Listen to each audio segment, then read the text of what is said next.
we start this discussion from the topic of exports, and then we'll proceed to logistics. I have a little husky voice, but let it not spoil the conversation. So exports is not only the source of revenues, it's basically verification of Ukrainian capacity to be a player on the market, on global markets. Nowadays, Ukrainian exports are trying to quickly change and adapt their logic, going from commodity suppliers to value-added products, technologies, innovations, bioproducts, engineering, etc. In truth, it's not the problem to export more. The question is how to compete effectively in the world market. So we'll try and understand in this panel discussion what helps Ukrainian companies in different industries, what helps them to stay relevant on global markets. Now, I will present our panelists. OLENA VOVK, Enzym Group, Ukrainian biotechnological company, biotech company that produces enzymes for food products, exporting to 20 countries in the world. HRYTSENKO Ajax systems, innovative company that created their own ecosystem of security, present in all continents. Vitaly Suyeta, industrial company for decades, shaping the image of Ukraine in producing metals and machine building. And Vyacheslav Lysenko, shareholder of Mist, developing e-commerce logistics between Ukraine, EU, and China. So let's start with Blitz to get the discussion going.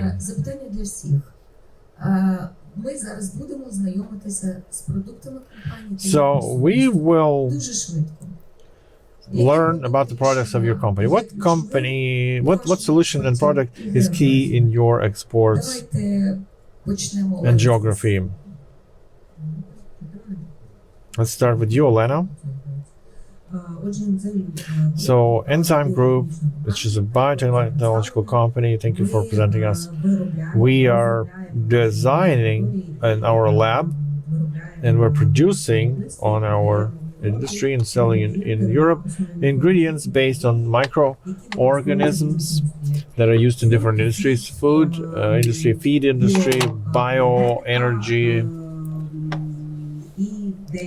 and some other related industries that we're planning to.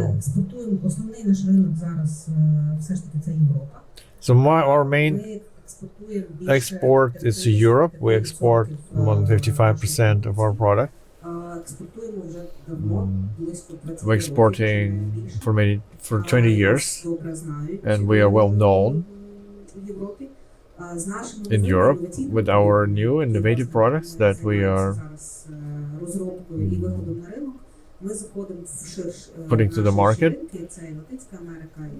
We are entering wider markets, Latin America, Far East, and the products and the ingredients they play in the industries, important role in industries where there's important element of health, environment, ESG, and a clear chain of supplies for science rich industries. So Ajax, as you said, present on all continents. So it's an ecosystem of security, and we started from alarm systems. Now it's video security, CCTV, fire security, automation, works as a single system. In alarm systems, we're number one in Europe, and in other segments we're beginning this path, vertical, where market is 5-10 times bigger than our basic security alarm systems. we're starting there, but we already have some innovations that allow us to say that we're expecting such a disruptive growth as we did in security systems. Geography in all continents, we've heard about that. Yeah, Ukraine for us is now less than 5%. Main markets are Italy, Spain, France, Scandinavian, and Benelux. Those are that take more than 50% of our portfolio. Okay, thank you. Vitaly, what about you? What does the industry say? My company is significantly different from technological IT solutions and applications, as well as pharmacology. I represent heavy industry, and probably it's very difficult to export the products of steel, metallurgy. We all are used to all of this being post-Soviet industry, which had worked a lot supplying for CIS countries and within the former Soviet Union. But our company is somewhat unique because we are producing two groups of products that are completely incompatible between each other. So by providing completely different solutions. So one group of products is pipes, seamless pipes. Second group of products is wheels, axles, and wheel pairs, wheel couples. So all of the railway related products that are necessary for carriages. And we're quite a successful products. We're supplying into more than 80 countries in the world, and export share reaches 90% for railway related products. And we are trying to cover more of the market, expanding to new countries. Last year we had some first orders shipped to Australia. So we're trying to increase the portfolio of products, including more high-tech, more value-added products. Vyacheslav, what are the products and solutions that you offer as a logistic operator that originates from Ukraine? We are offering to small and medium businesses of all countries the access to all marketplaces in the world. For Ukrainian companies, we provide access to European markets through iOS software, through our offices and warehouses in China, to Chinese market, Canada, North America, all continents. So we ship to 94 countries in the world. And it's not a logistical company purely anymore, because we have 400 IT developers in-house. It's maybe an IT logistical company, like a mixture, because the world is now booming with IT, AI, etc. So we are offering all the businesses to understand better their goods and sell through us to all marketplaces. We take the headache of logistics, customs clearance, post payments, etc. Only we want you to find your buyer anywhere in the world. We will ship your goods there, clear customs, collect the payment, and send you the payment back. So the entrepreneur only has to trade. Collect the payment, that's great. It's important if you're doing business. See, we have a wide palette of companies, biotech, ecosystems, security ecosystems. We have quite contemporary industrial company, and an interesting hybrid of logistics and product solutions. But this is a 2D model. Let's try and take a look under a different angle what is the path to export? What's the philosophy of export? And I want to ask Valentyn, what had become your driver outside Ukraine before, and what defines you as a company now? I want to see a sort of DNA of exports in your philosophy. First of all, the idea of exports was born out of understanding that you shouldn't look for any stable growth model within domestic Ukrainian market. They realized, so in order to grow, you have to try and sell our product abroad. By that time, there was the first generation of Ajax products.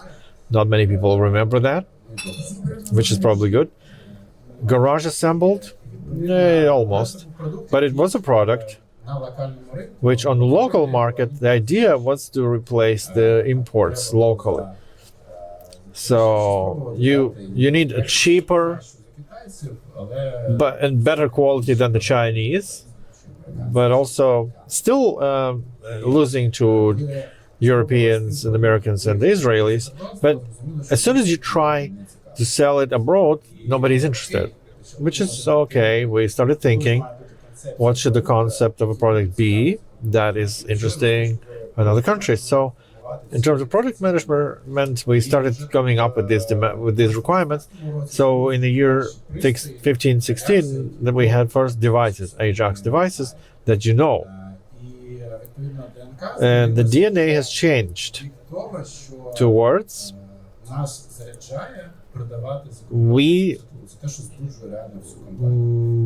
really are excited to sell abroad. And that helps us also bring back people to Ukraine. If I'm talking about my team, some 5 people, when the large-scale invasion, they used to live in Europe, living their European life in different companies. But the calling of their heart made them return in order to work in Ukraine, a company that sells not only the product, but the sales and ideology abroad, and which unites a lot to everyone who works in Ajax now.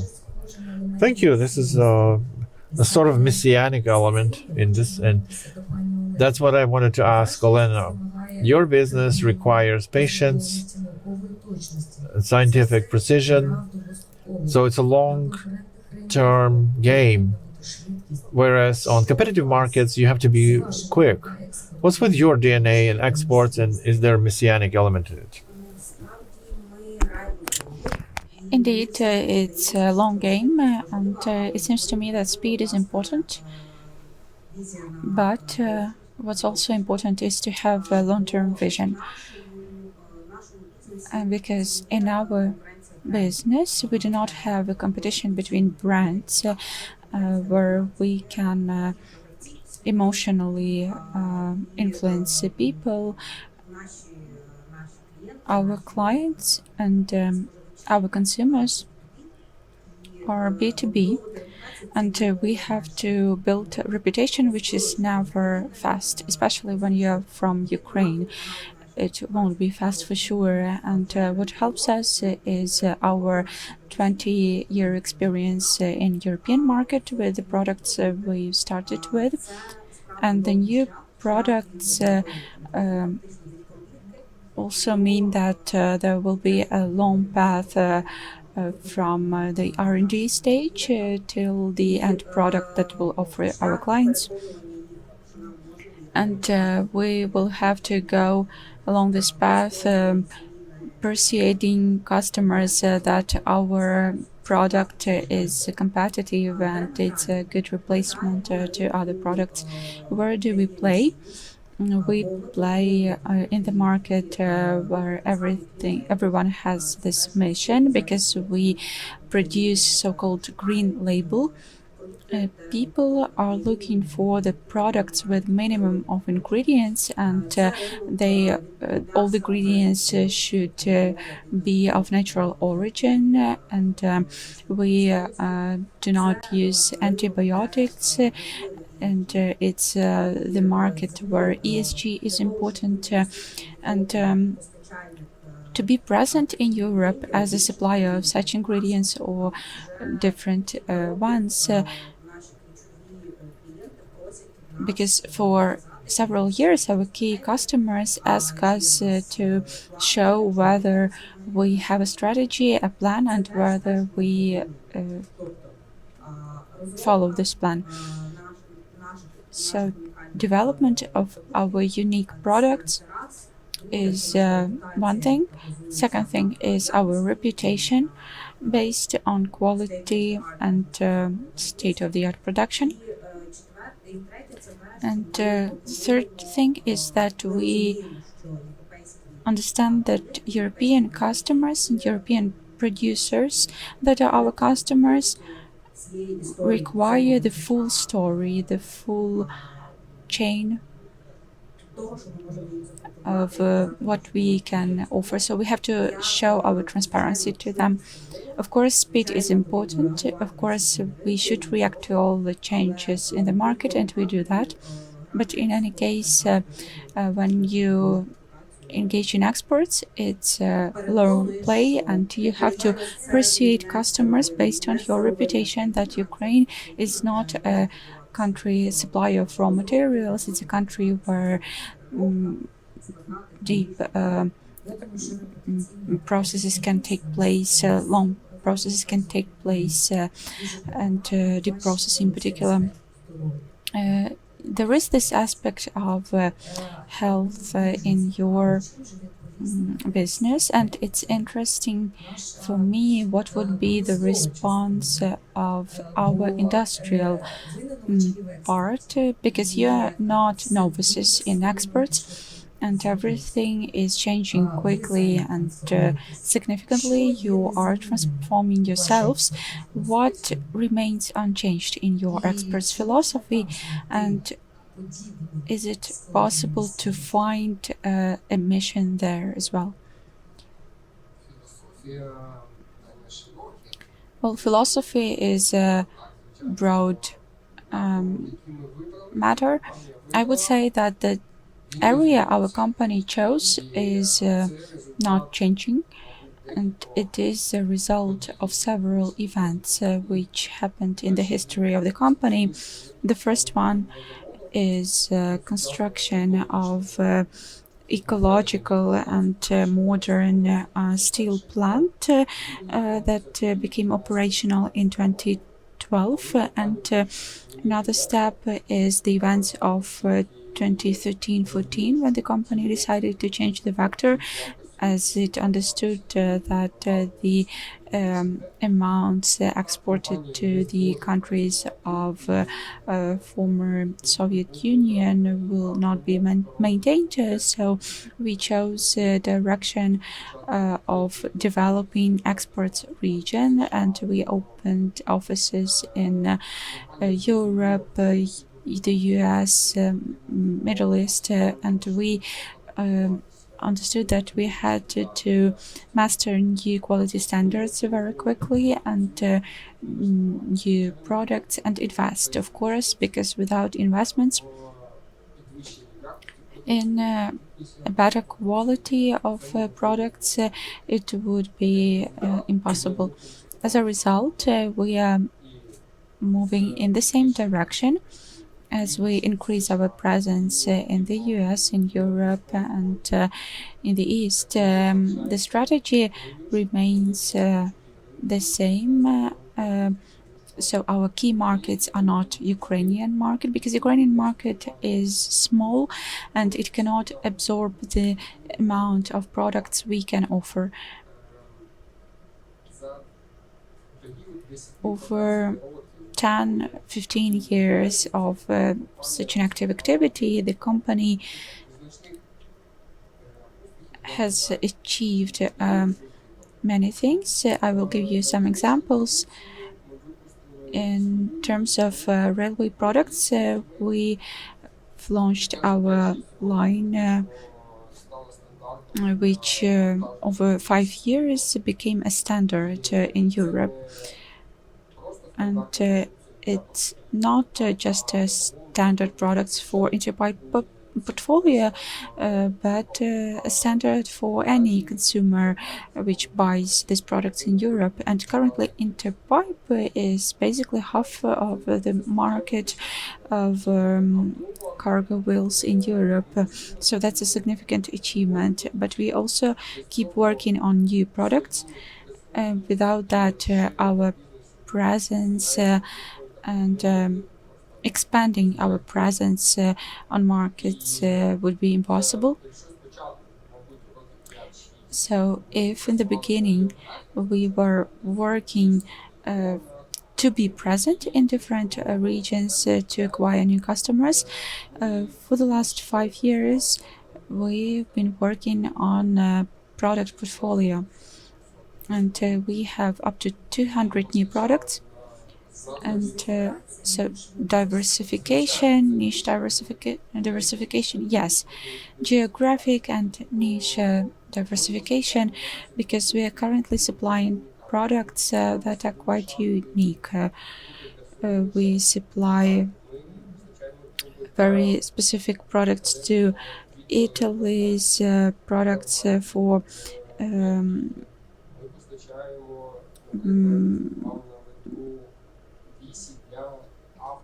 special infrastructures, ecosystems in Belgium and other countries. And if you see a truck on a highway in European country, look at the wheels, and you will see the abbreviations of the companies supplying them. So basically, every truck contains to some extent our products, so there is something to be proud of. And we keep mastering new products, and the latest direction is probably the topic of decarbonization. Of course, it's a very interesting topic in the context of current trends. We will talk about that for sure. Vyacheslav, you can see that there are hundreds of companies trying to export through e-commerce. What's the difference between those which manage to do so and those that do not? The mindset, the readiness to invest in logistics, what's the difference? You put it well. Try to export. 80% which try, they stop on this stage, they give up.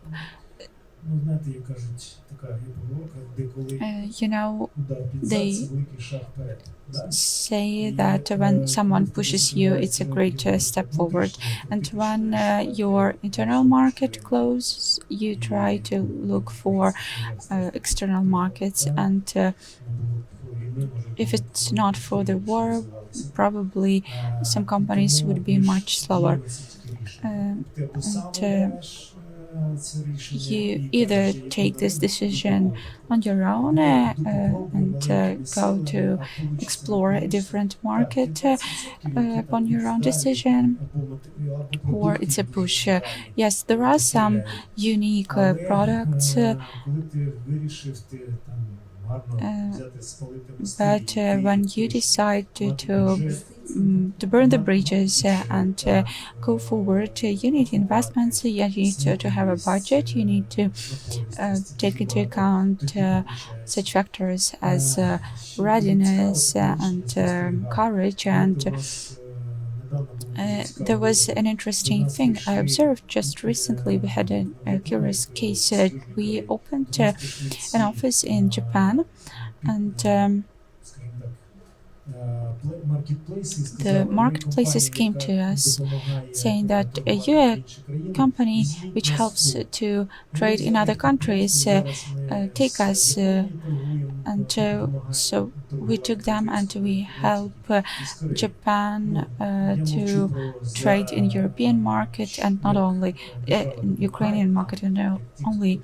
And the state helps us because we help to open exports for them. But Ukrainian entrepreneurs become more decisive, and they start to expand to other markets. There is Amazon that everyone knows, but there are also Chinese markets, and the Chinese really like imported products. They still think that imported products are of much better quality than their nationally produced product, and they have special programs. For example, they can buy products for $2,000 tax-free.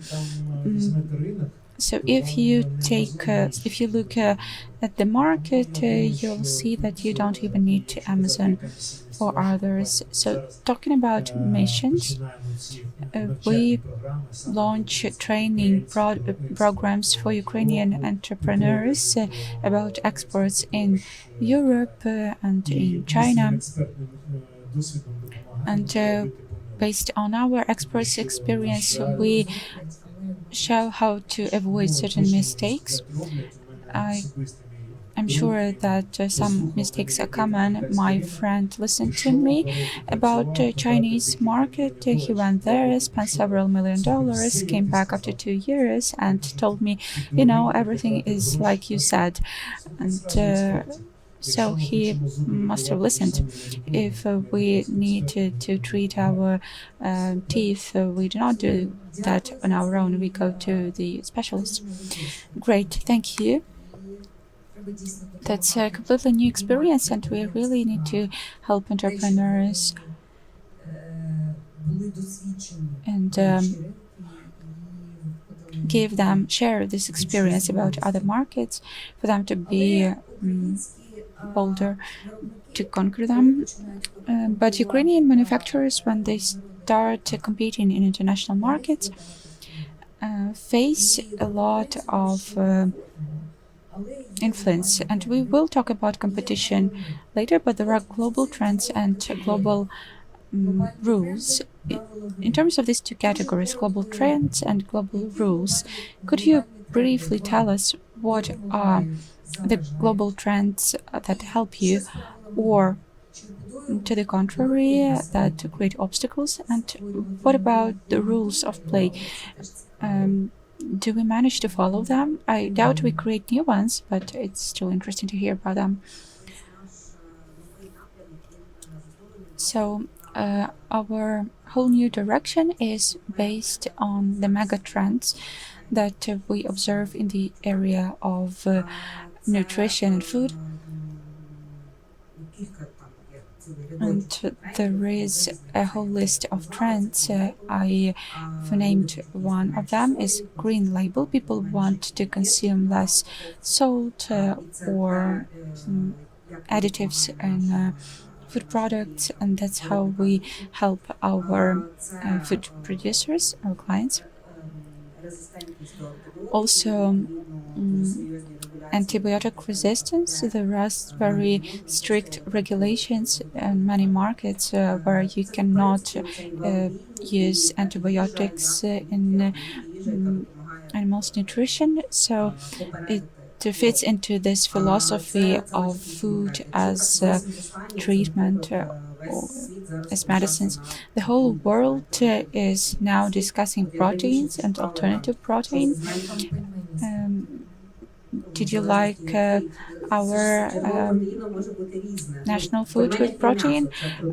Well, they for sure contain meat, but since many people refuse to eat meat and look for other sources of protein, like plant protein or microorganisms protein, we have to take into account this meta trend. Before, everyone was looking for low salt. Now everyone is looking for proteins in food products. It's about hype, but there is something behind it as well. So we are playing on this field in terms of ingredients. Also, we observe that people in the world start using medical treatment to lose weight, and a significant percentage of Americans were consuming these medicines that reduce appetite. On the one hand, it's a threat for the food market because people who want to eat less buy less food. And last year there was a calculation: if one member of a family consumes Ozempic, food spending decreases for the whole family. And on the one hand, it's a threat for food producers. On the other hand, it's an opportunity because these people have their own specific needs, and they also care about the necessary amount of proteins and nutrients. So it gives a possibility to produce new products with the well-balanced ratio of different nutrients. So that's another trend, a threat and a trend at the same time. In the context of threats in Europe, I can mention regulatory environment and all the directives of EU related to harmful ingredients and harmful elements, and they look at the whole chain of production from the field till the products in packages, and you need to trace all the ingredients and even train your suppliers to trace their own ingredients, because they won't be allowed into Europe, and we neither. And these rules that are set in Europe are used by our European competitors because they make their regulatory authorities check our suppliers, our companies, and it's a good way to eliminate competitors. So you need to study the rules very well because it can be both a risk and a limitation. But if you manage to play in this field, it will open great opportunities. Very interesting, Olena. You mentioned the ESG trend, or rather its elements. And in this sense, I understand that for you, it's an opportunity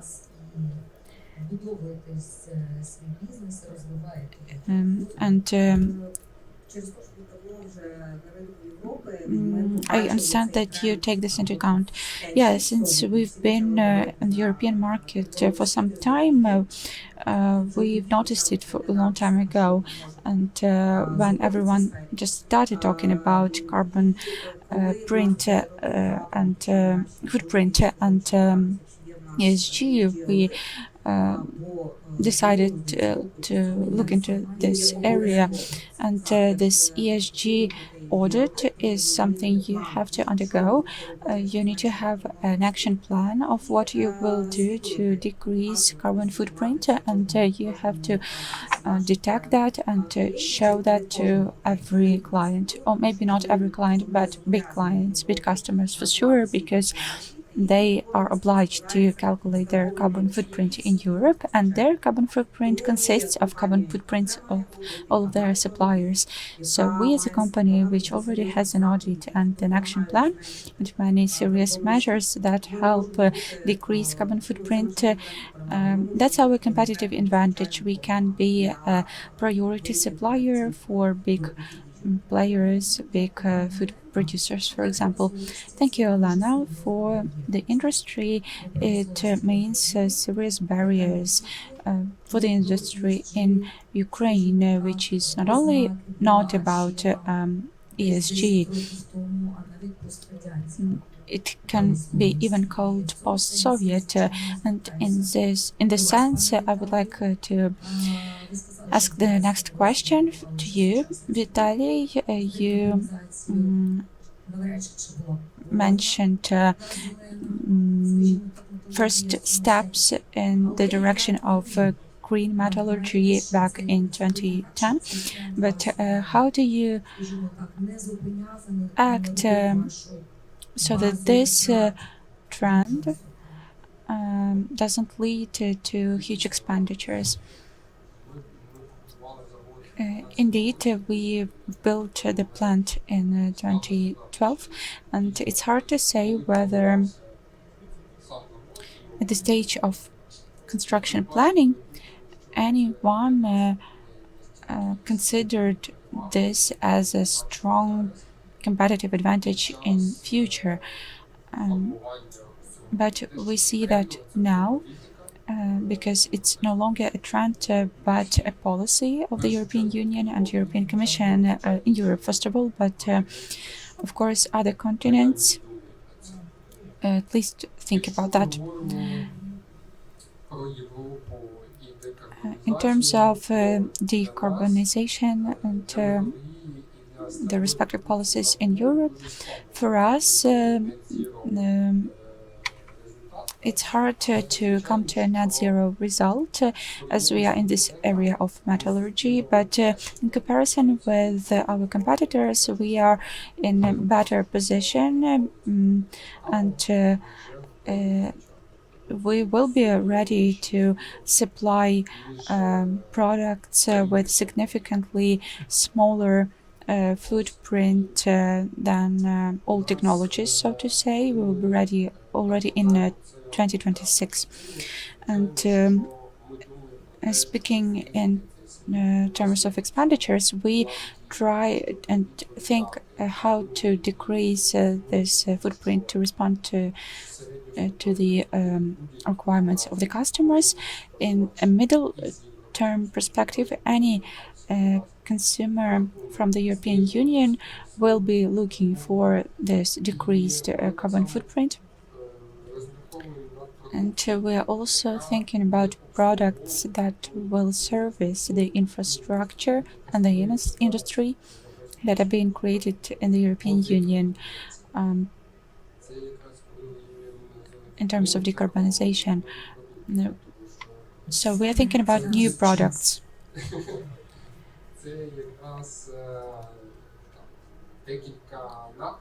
So there are several directions that are in development in the European Union, like geothermal extraction or carbon capture storages that are on the initial stage, the planning stage mainly, and they require pipes as well. And we have a plan for this case, and pipes for hydrogen as well.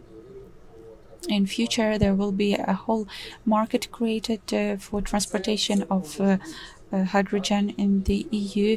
So it's about opportunities provided by the EU. On the other hand, we have some negative consequences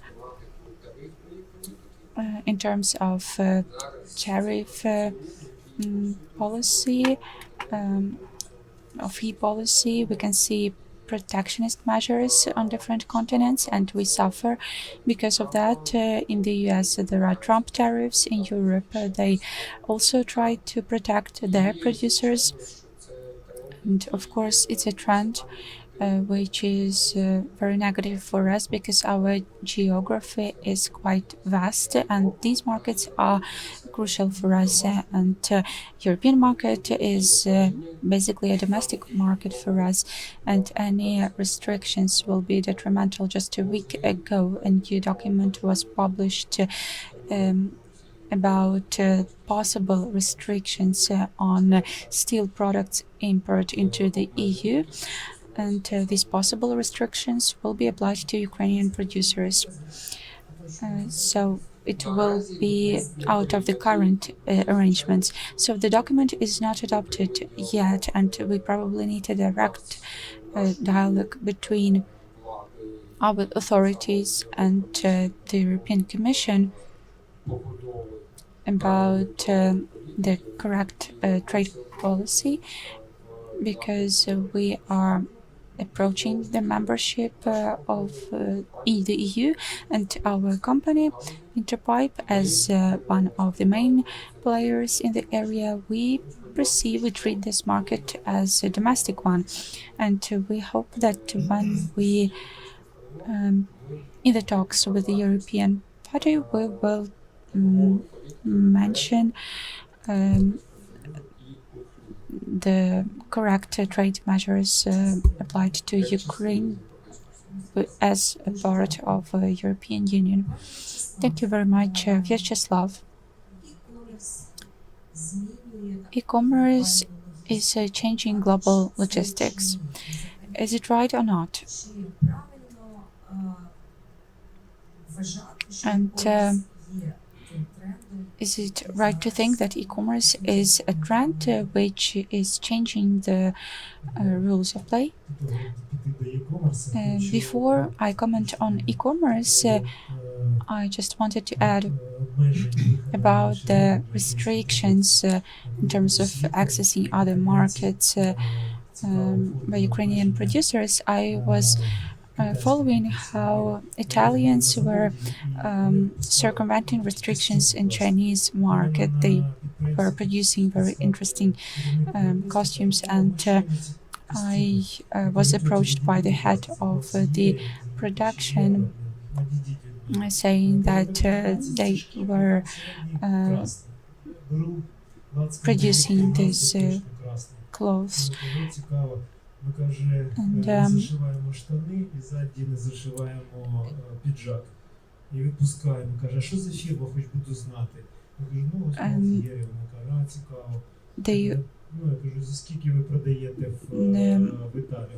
they fixed their own price, and they said that it would cost $200 instead of $2,000.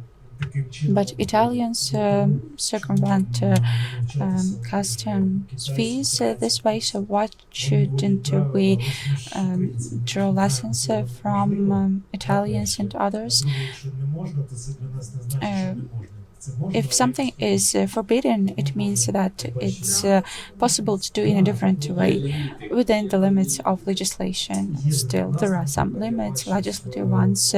Yes, it's true. For example, I saw how in Moldova they labeled Ukrainian products with inscription made in EU. E-commerce keeps growing, and I think it will be a trend in the future as well. And I think at some point logistics will become very easy and cheap, and every year it becomes cheaper and cheaper. If you saw the latest video from Shanghai port, everything is made by robots there with almost no mistakes. And economics of Shanghai port grew thanks to this logistics, this approach to logistics, and we will achieve a system when it's not important what you supply, but you do that through e-commerce. And I guess companies will have a lot of problems in retail. There are a lot of people abroad, they don't want to go to shop. They're buying everything through e-commerce remotely and delivery. And so logistics is very quick, but in Ukraine logistics is much better than in some countries in the world. Like I sent from Switzerland, from Zurich to Geneva, some documents. It took 5 days, and they said it's okay. I say, what do you mean okay? In Ukraine, if it's not there by tomorrow, it's a problem. So e-commerce changes everything because everything is in IT technologies, and it's huge streams of products. Everything got to be electronic. So the less human factor, the faster is logistics. So Amazon, there are no people in Amazon. It's all robots. So I think that will change. Like an old saying, speed is money. Right. So interesting. And what are the trends that you see, or you shape the global trends? So 10 years ago, Ajax, as a security company, security solutions, it was one of the first professional solutions that built from scratch in the concept of Internet of Things, not just like an analog solution like server, etc. So, but that from scratch is the DNA, and so the new things we are now testing.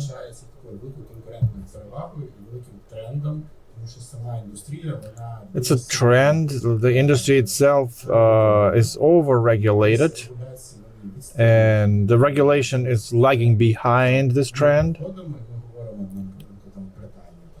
So it's like in Britain,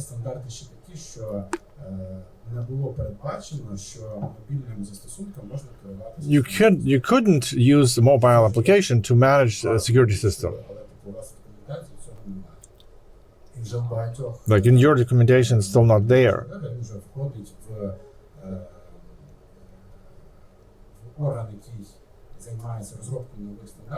Like developing new standards in the US, and we have. I thought that you are creating game rules. Well, yeah, we have impact on some of the things.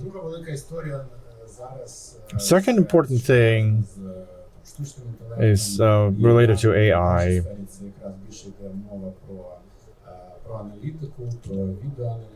It's analytics, video analytics, photo and video corroboration of incidents, our technologies,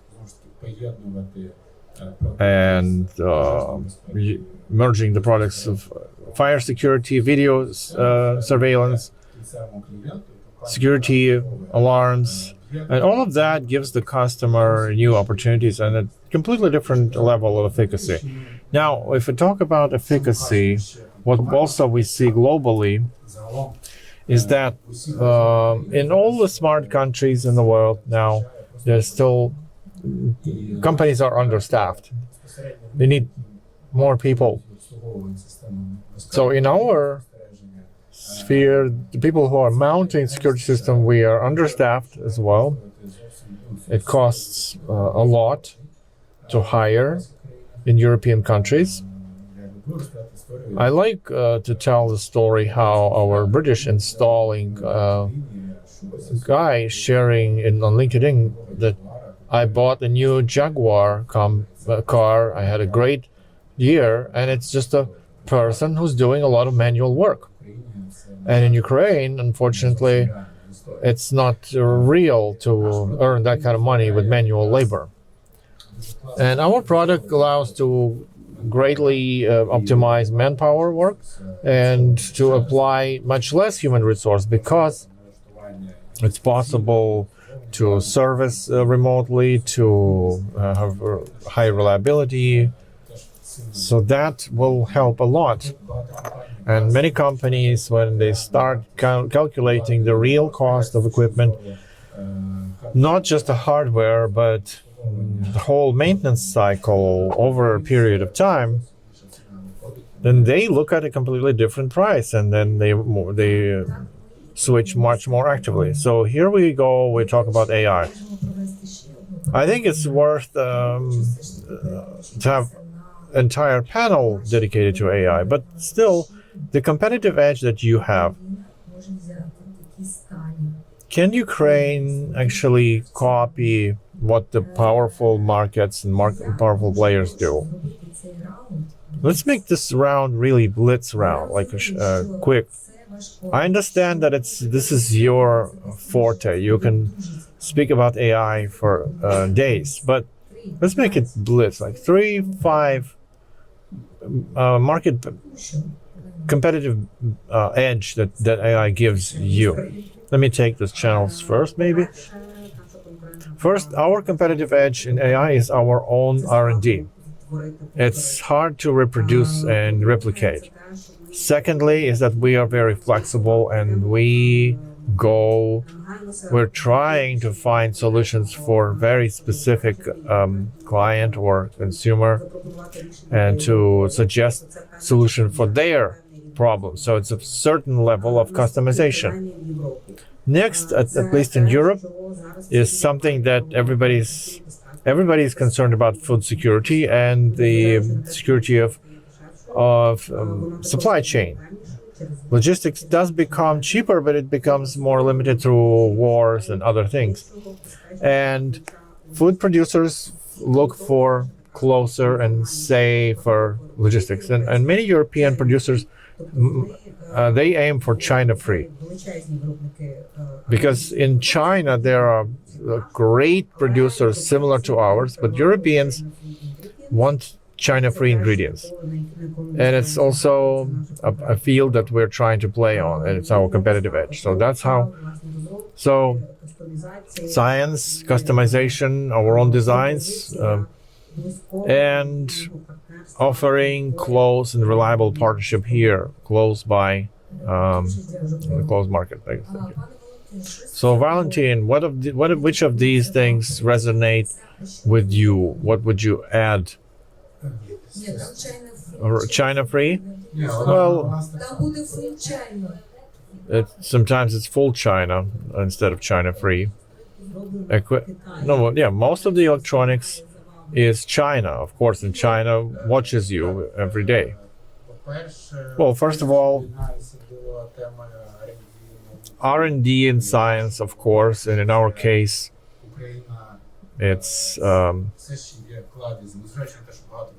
despite the fact that still many people are leaving Ukraine, but there are still great engineers in Ukraine of top level, world level. And for them, working in the company that produces alarms, it's an issue of prestige. If we were in Germany or in Israel or in the US, then engineers, automotive and Google would be there. In our case, it's great that it's like we're joking, when did security alarms became such an exciting product? But engineers like these kind of tasks. So that's why it's so popular among professionals in Ukraine. Second thing is speed. If we compare with our competitors in the West or in China, of course, the speed, I would say, much higher. But then we have another competitive edge, which is creative edge. And if we compare us and China, in our case, it's creative solutions, out-of-the-box solutions, like creative part of R&D, right? Yeah, R&D is also creative work, but it's also promotion, marketing, creative promos, and in our industry, a lot of things were not accepted the way we were talking about our product, the way we were packaging our product, and it is a huge competitive edge indeed. China-free 100%, yeah, and our industries have this trend, and a lot of countries refuse to use Chinese products. But another thing is our culture, it's closer to the Western culture, and we know how to make a product near to this world. If we take software designed by Chinese engineers, you will see it. It's a different mindset, a different logic even. But it's much easier for us to find shared language with the Europeans. So let me proceed to all China later, but Vitaly. China-free sounds, of course, attractive, but not for our market, because in our market, China, quite on the contrary, it scales up much higher than everyone else. I'm gonna give you three main factors for this. The first is a product portfolio that we have, and it's rather unique. If we take Rhino, if we take the whole market, we cover so many niche products, and the size variety that we provide, no other factory in Europe can produce that. In the US, maybe the Chinese can compete again, copying you. Is it exclusive? Of course, exclusive. The second thing is flexibility. But that's one thing that helped us to find benefits, to expand our geography where we sell, and both geographically we can balance depending on the period where we worked, but also find different business models and connections with customers. And the third thing is, of course, production cost, because each producer who that works in industrial scale in Ukraine is perceived as cheaper in terms of production and production cost rather than any manufacturer in Europe or US, etc. But this competitive edge, we started losing it from the start of the war, because the key components of production costs as personnel and energy resources have changed, and Ukraine is losing that competitive edge. And we see that trend. It's more and more difficult to compete with China, which of course does not have this kind of development in production costs than us ever since the start of large scale. We all know about the cost of electricity. We all know about salaries in Ukraine. People are understaffed. We are lacking people, and the companies are trying to cover this with more attractive salaries, and even that doesn't help because people are afraid of the war, and it's a huge problem. So with time, we're losing that competitive edge. Right, so it's the most difficult for you. I'm not going to compare, but indeed, industry is in a very difficult situation now. But do we have anything optimistic? What competitive edge you have? You mentioned China free. I think we need to be thankful to coronavirus because it made us understand how dependent we are from China. Before coronavirus, everybody was joking about Chinese. God created the world and China created everything else. And even the bats.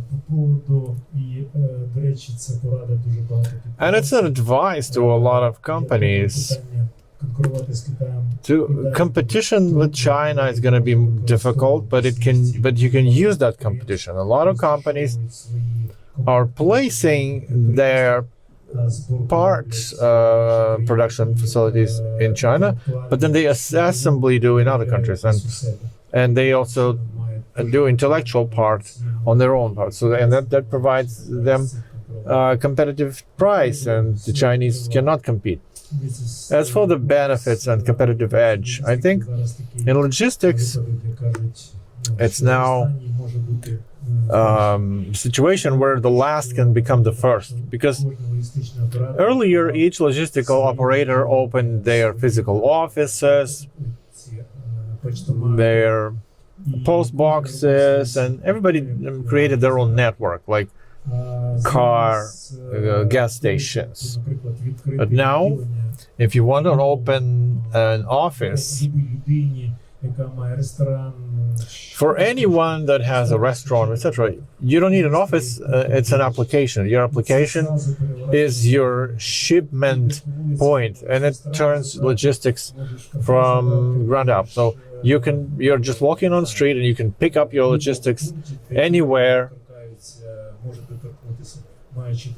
where your app is connecting, and the app, it just leads you to your shipment, and that drives the cost down because each postal office is rental, salaries. Here is just a side product. It gives you a shipment and you pay much smaller commission. Who will adapt? In Europe, DHL and TNT and FedEx are starting to merge some things. In some countries, no name shipment points. Everything, DHL, FedEx gets shipped, Amazon, everything is shipped there. And through the application, you get an easier logistics. So if you were big before, that doesn't guarantee you being big in the future, because IT is the nervous system progress. Nokia also thought that they were big. What's your competitive edge? We're investing in IT, in applications, and we keep an incredible team of developers who are quickly updating applications in every country. AI, well, we're using AI to translate applications to any language, and even 70% of standard questions that customers ask are answered by AI using their native language.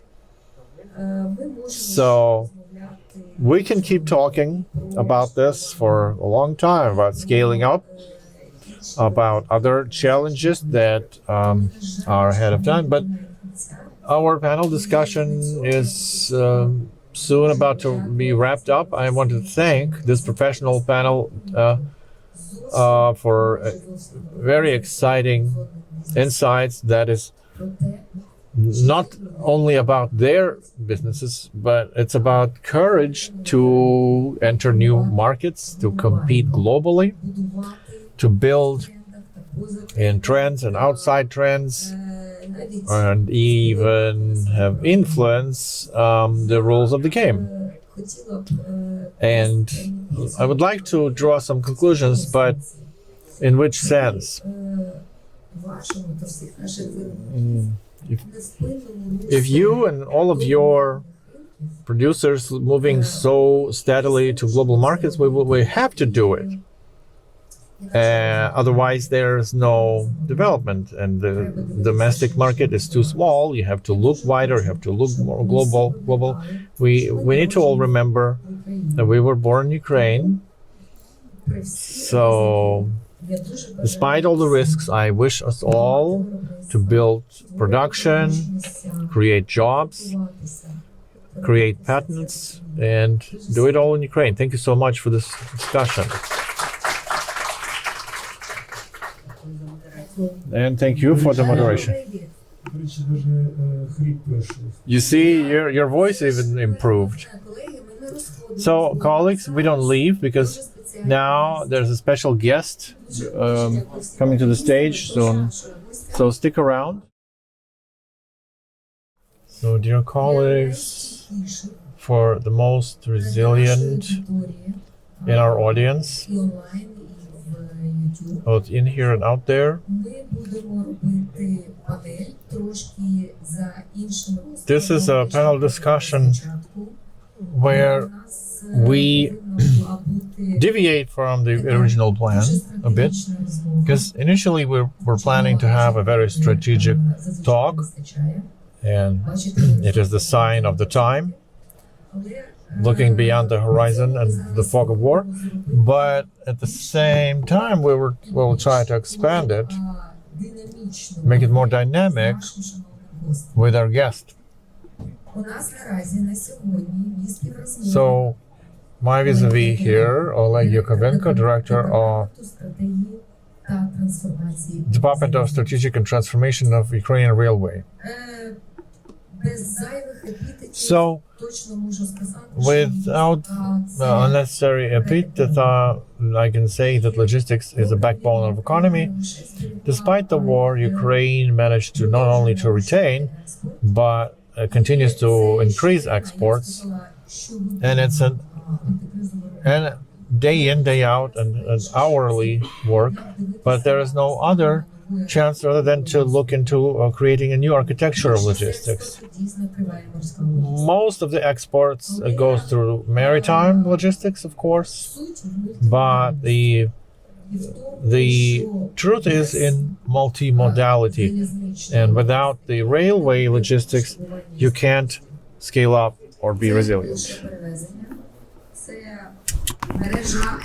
We are not only talking about transportation. So the Ukrainian railways keep developing its infrastructure, multimodal solutions, and it has a system of services.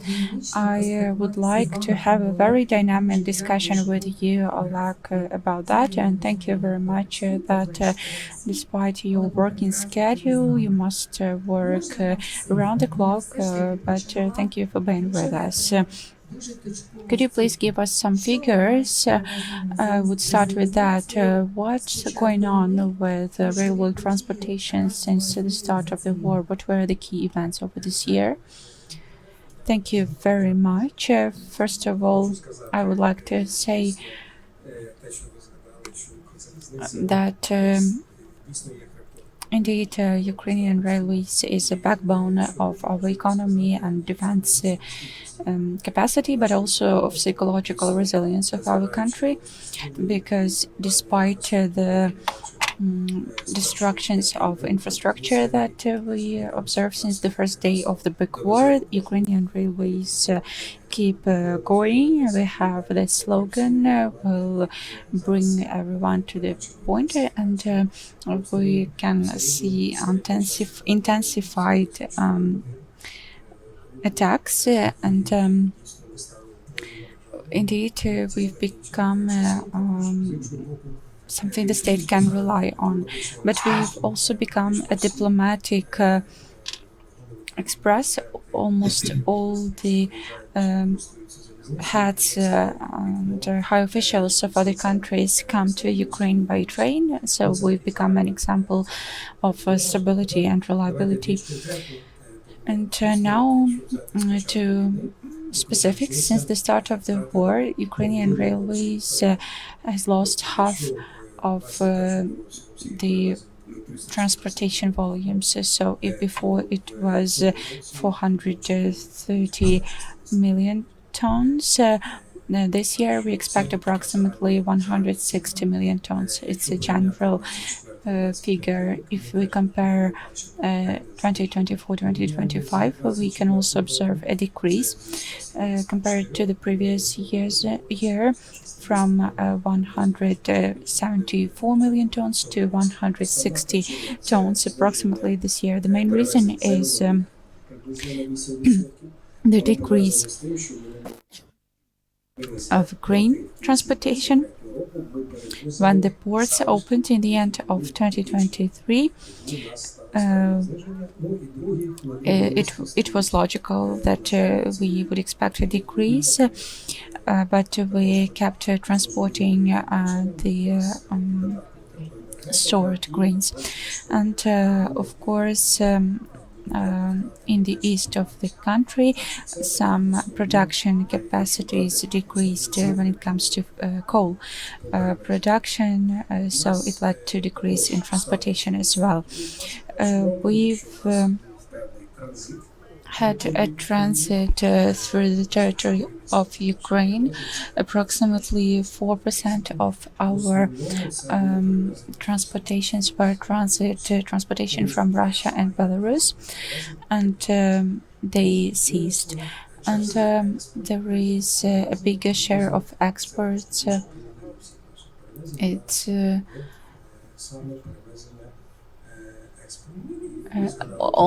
bit more than half of our transportations are exports, and ports are a very important element of logistics system.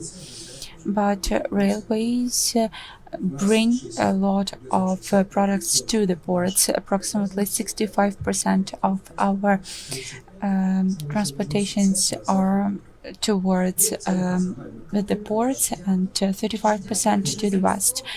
Thank you very much. It allows us to understand what happens. Thank you for this overview. We can dive deeper into this very complicated situation, but I would like to use this opportunity and try and find out what logistic development includes in the future. And talking about railway logistics in particular, let's talk about the corridors, because we often have to build new ones, and of course rebuild the previous ones. What's the efficiency of this process, and how do you measure that? Yes, corridors are some routes that have same characteristics, concentration of transportation in some routes, and it has an infrastructural component. There are multimodal terminals on the way. It maintains certain infrastructure, and if necessary, it also includes rearranging carriages, and it's also about the technology of transportation and some tariff schemes applied to corridors. Unfortunately, during the war, the development of corridors was not suspended, but still went down, and Ukrzaliznytsia is working actively to renew these corridors, and they are linked to Europe. Just last year, European Commission took a decision to make changes to the TAT network, and 4 European corridors were spread to the territory of Ukraine, and these corridors will keep developing as European rail corridors. And it is probably one of the most radical challenges we expect. We plan to rebuild TIT corridors of the network 1435, and together with our network of 1520, they will make one whole system and basics for our logistics. It will help us to increase effectiveness and will decrease burden. It will increase the speed, and we will be able to introduce interoperability standards within the EU integration reform, and it will allow us to increase effectiveness and decrease the cost of transportation. What about the price? The process is ongoing. In September, we opened 22 kilometers of standard European rail between Chop and Uzhhorod. It's the first project which was co-funded by the EU within the Connecting Europe facility, CEF, and indeed it's a very important first step. We also have a possibility to use grant funds to build 80 kilometers of European rail between Polish border, Ukraine-Polish border, and Lviv. Also, we are doing feasibility studies as to the corridors linking Lviv, Chernivtsi, and Romania, and we will do that. So we are getting ready to serious investments. And we think that, of course, we all function in conditions of war. There is very high unpredictability, but we do everything we can so that the next 2 years, having European funding and state co-funding, we will build the rail from Mozditsk, and then we plan to develop corridors between Lviv, Uzhhorod, Chop, and Lviv, Chernivtsi, and Romania. These are very important transit corridors that will allow Ukraine start implement and reinstate its unique status of a country between 3 seas, the black one, the northern one, and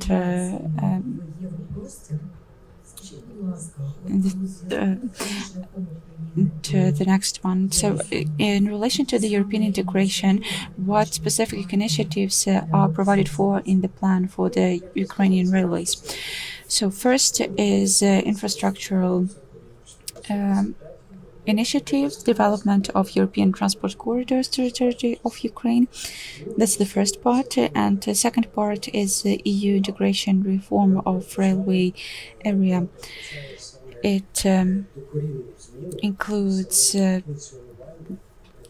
fundamental change of the whole functioning of railways in Ukraine. What are we talking about? First of all, it needs market reform. There has to be an infrastructure operator singled out from the transporters, and the operator will be therefore created, which will allow to demonopolize the market. Currently, Ukrainian Railways is sole enterprise in the market, and we need to achieve the state when the operator of the infrastructure provides non-discriminate access. That's a key element of the reform. The second element of the reform is introducing European rules of technical interoperability and technical standards, safety standards, the change of security organizations. So these two elements, we plan to vote the law on interoperability, and I hope it will be voted this year. And next year we expect a draft law to be submitted on liberalization on railway market. There will be a transition period, of course, but if the laws are adopted, and I hope they will, within 3 to 5, 6 years, we will see a drastic change of the conditions of work. And this liberalization you speak about, does it include changes in tariff formation? Yes, there will be significant changes. Can you just tell us briefly what should we expect for? We should expect a so-called access tariff to infrastructure according to European rules. The transporters, cargo transportation or passenger transportation companies, according to market conditions, will be able to buy an access to the transportation routes on competitive basis. These tariffs will be regulated, and so they will be formed according to the procedures, and they will reflect economically substantiated tariffs according to European rules.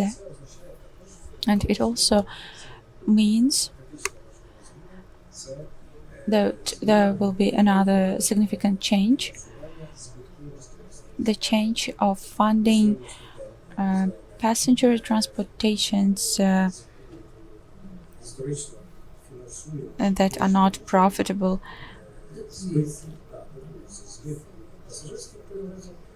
as you know, we have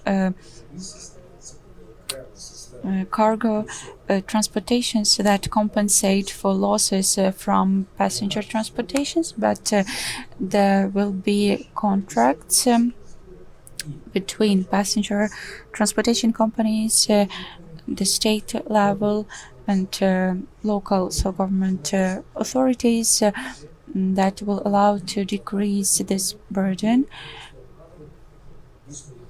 and form a European competitive system of transportations. I do not know whether our producers who use railways will be able to have this to use this modality. It's a big question because expenses are killing many producers, and logistics is one of the key elements. Indeed, it's a very important element. Railway tariffs were not changed since mid 2022, and it causes serious financial problems for Ukrainian railways, and we have to look for financial support from reserve fund from the state, and it concerns cargo transportations. We mostly compensate for losses from passenger transportation. But the topic of raising tariffs is very important for us because it's a matter of a joint position of the government, the business community, and the Ukrainian railways. As you said in the beginning, it's important to maintain financial stability. Operational stability and financial stability are interrelated, and we have to preserve financial stability of Ukrainian railways in times of war. It's very important. At the same time, we should preserve competitive advantages of our producers. Yes, it's a balance. We have to strike a balance here, and the role of the state is important in almost all the European countries of the EU. Railways get significant support from the state, and I hope that in future, as part of the reform, and since European rules require signing a so-called long-term infrastructural contract with the state, where state and infrastructure operators that were acting as monopolists agree on reallocation of expenditures and the support, and it allows to plan both transportation companies and the infrastructure operators for their expenditures. In future, a lot of work is ahead of us. Yes, obviously. Let's briefly touch the topic of ecosystem of services. It's another very important component from the point of view of your customers. Yes, indeed, what we are doing now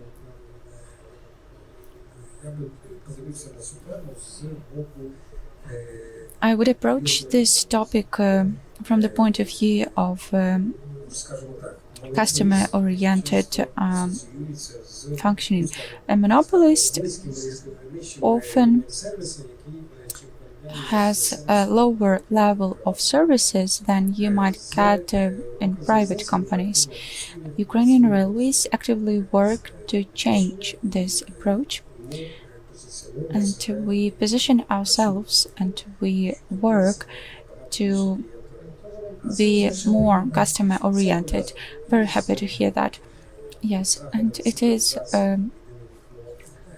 related to the digitalization initiatives we take. We've introduced a single entry point, which simplifies use of our digital services, and also we have separate branches which focus on what you call an ecosystem of services.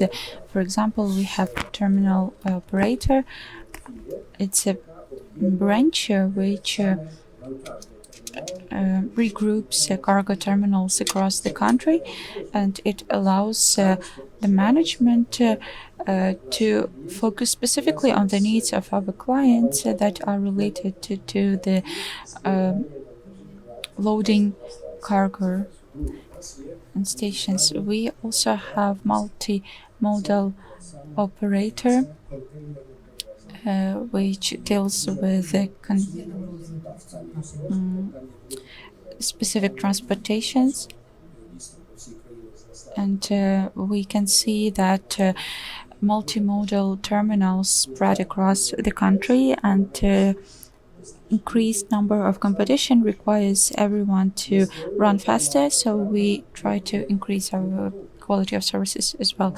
We have regrouped all the stations next to the ports in one unit, and it means that we've created another operator. So you've created specialization, yes, and it allows to create managerial teams and technological teams that give our clients a better service, focused not only on transportations, but we add to the carriage transportations additional services. So we keep developing, and the task is to form a service of transportation not from a station to a station, but from point A from the customer to the end client and customer, so the whole chain. It's so nice to hear such words as a customer-oriented approach, competitiveness from a state public operator. It will increase the level of trust to all the elements of this logistic operator. And finally, I would like to ask you about the future. I understand that it's hard to see this future now because we are in the middle of the fight. We are dealing with numerous crises, but we really want to see this future. And let's suppose everything will not be worse than it is today. What's your vision of Ukrainian railways in 5-10 years? Give us a vision. First, everything will be good. We will win. We have no other choice. That's first thing. Secondly, we expect that the war will end and the reconstruction will start. It will be the main impetus for changes because today a lot of resources are spent to maintain the process of transportation despite the attacks. You can read the news every day. Ukrainian railways are under attack, and unfortunately the threats increase, and we can see that the attacks now are against passenger carriages, locomotives. Unfortunately, we can see that, and Ukrainian railways react, but it requires a big share of resources. So as we start the reconstruction and the recovery, we will direct our resources to that. Then European integration, which includes development of laying EU standard rail in the territory of Ukraine, creating the system which unites white railways and European railways into one system. Third thing is opening the market, and I'm not only talking about situation inside Ukraine, but accession of Ukrainian actors to the European market. And Ukrainian railways already have already work with Poland, and we provide transportation services within EU. We have our own carriages. The system is called UZ Cargo Polska, and we ensure transportation using the rail 1435 within the EU. And last but not least, development of transit transportations. It's important to include Ukraine into the so-called Mid Corridor between China and Europe through Kazakhstan, Azerbaijan, Black Sea, and Europe. And second corridor is from India, so from south to north. So transportations from India, from the Middle East countries through Turkey and Black Sea to Europe. That's also very important. So we can see that the future of the logistics system is liberalization, competitiveness, modernization, integration into global logistic chains.